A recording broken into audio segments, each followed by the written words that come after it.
Olá, crianças! Tudo bem com vocês? Sejam bem-vindas ao Conexão Escola TV. Eu sou o professor Valdeir. Na aula de hoje de língua portuguesa, vamos entender que todo texto tem uma ideia central e outras ideias secundárias. Vamos lá? Para falar de ideia central e informações secundárias no texto, vamos utilizar uma imagem para ilustrar. Observe bem essa imagem que aparece aí na tela para você. Consegue me dizer qual é a informação central dessa imagem?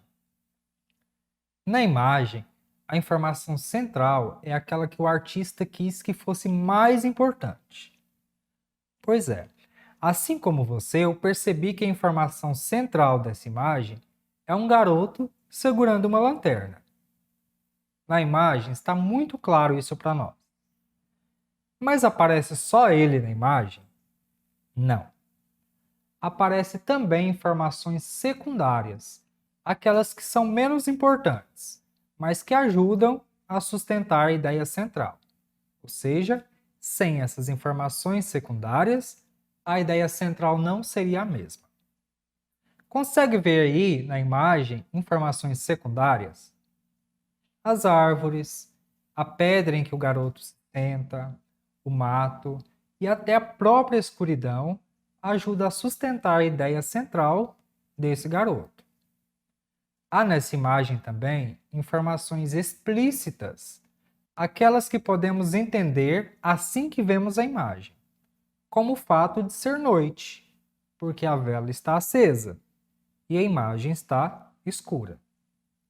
E há também informações implícitas, ou seja, aquelas que não aparecem de modo claro na imagem e que precisamos pensar um pouquinho mais para poder entender.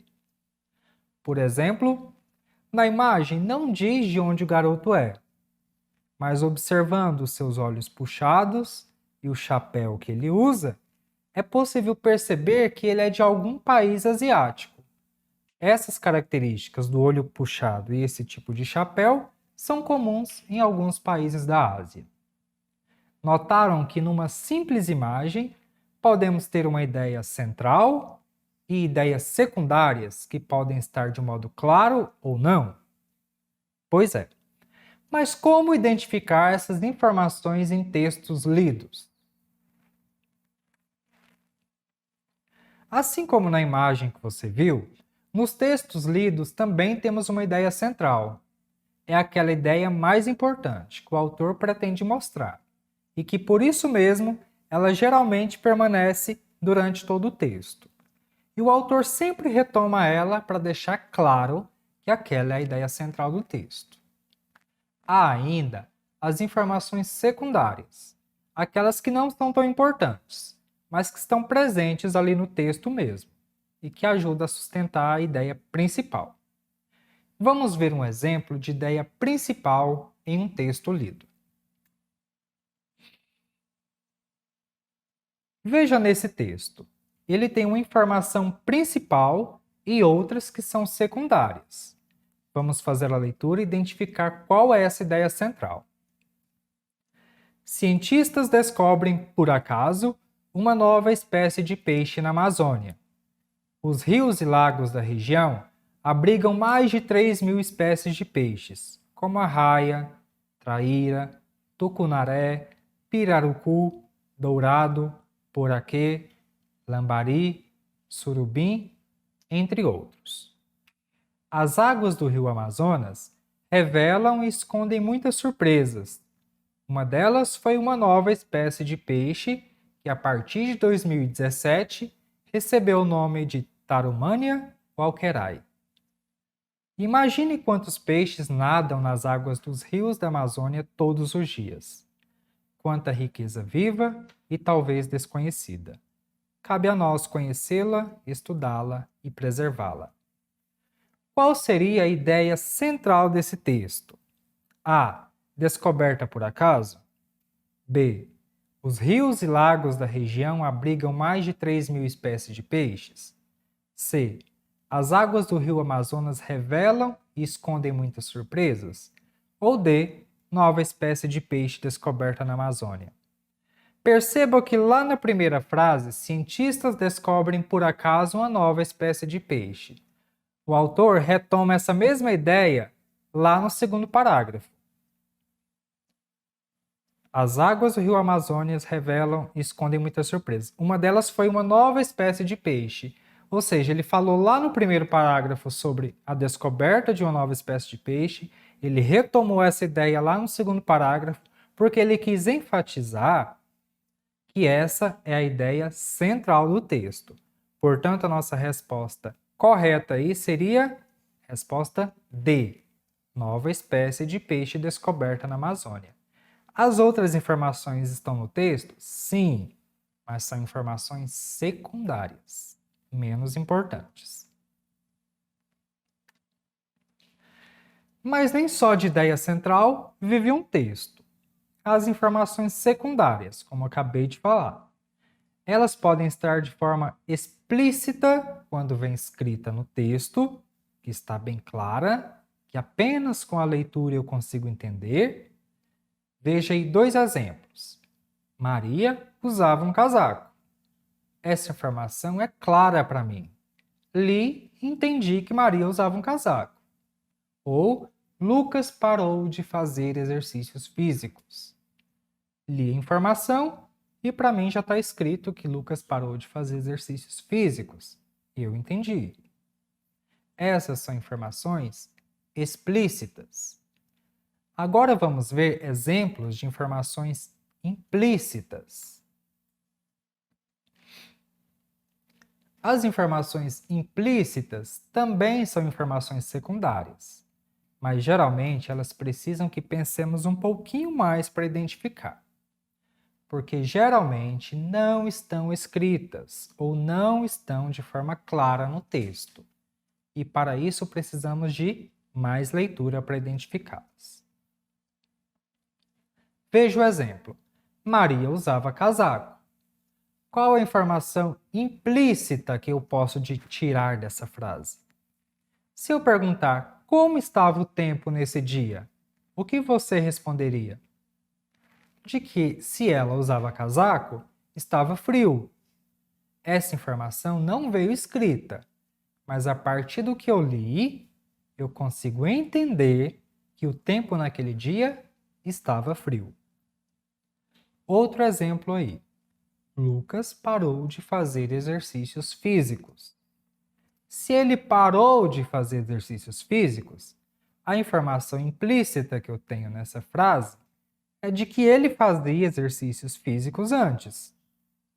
Não está escrito, mas a partir da informação que eu tenho, eu consigo entender isso. Certo? Bom, vimos frases isoladas.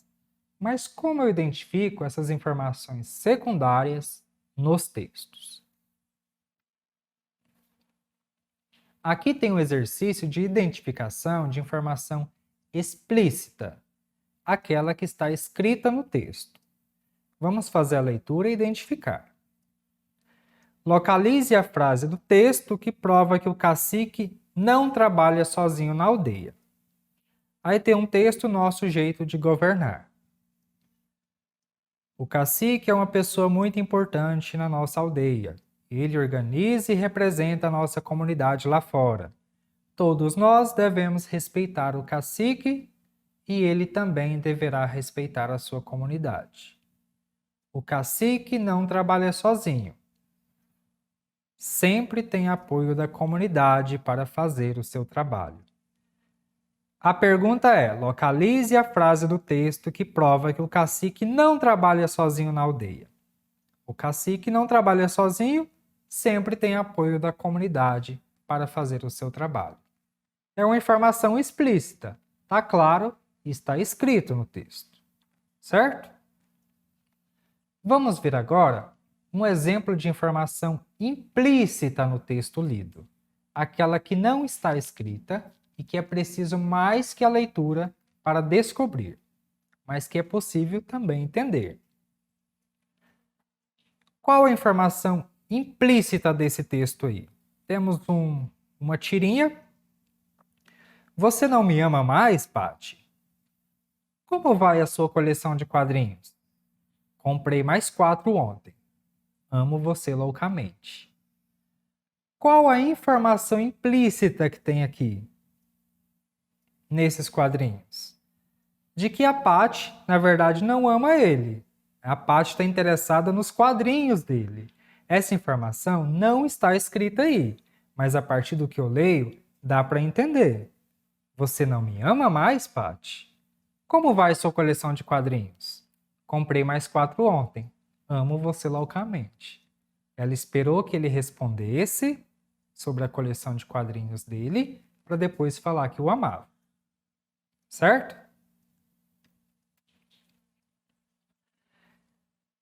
Além da ideia central e das ideias secundárias, também é possível antecipar alguns significados de palavras ou de expressões com base no contexto, ou seja, no texto todo lido. Lendo o texto de modo geral e com as informações que nós temos, é possível identificar o significado de alguma expressão. Vamos fazer um exercício. Tem gente boa de garfo. Come de tudo sem reclamar. Mas tem gente que eu vou te contar.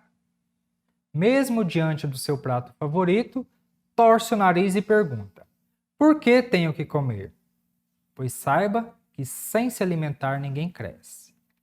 Nesse texto, a expressão torce o nariz significa que a pessoa se irrita muito durante as refeições, coça o nariz na hora de se alimentar, mostra-se aborrecido diante de qualquer comida ou saboreia qualquer prato que vê pela frente. Aí a gente volta lá no texto, na expressão torce o nariz. O próprio contexto aí, o todo do texto, nos faz pensar que tem gente boa de garfo, come de tudo sem reclamar, mas tem gente que eu vou te contar. Mesmo diante do seu prato favorito, torce o nariz. Ou seja, tem gente que reclama de qualquer comida. Portanto, a resposta aí seria a C. Mostra-se aborrecido diante de qualquer comida. Significa torcer o nariz. Bom, pessoal, espero que tenha ficado claro um pouquinho. Vamos à nossa revisão da aula de hoje. Vimos que os textos possuem várias informações, entre elas uma informação principal, que é a ideia central do texto. Vimos ainda que existem informações secundárias no texto, que podem ser facilmente encontradas por estarem escritas, que são chamadas informações explícitas, e que outras informações secundárias, por não estarem escritas, precisam da nossa interpretação. Essas são chamadas informações implícitas. Vimos também que é possível antecipar o significado de uma palavra, com base no texto que eu li. Muito legal tudo isso, né? Bom, garotada, eu espero que tenham gostado da nossa aula de hoje. As atividades dessa aula você encontra no portal Conexão Escola. Não deixe de acessar e até a próxima!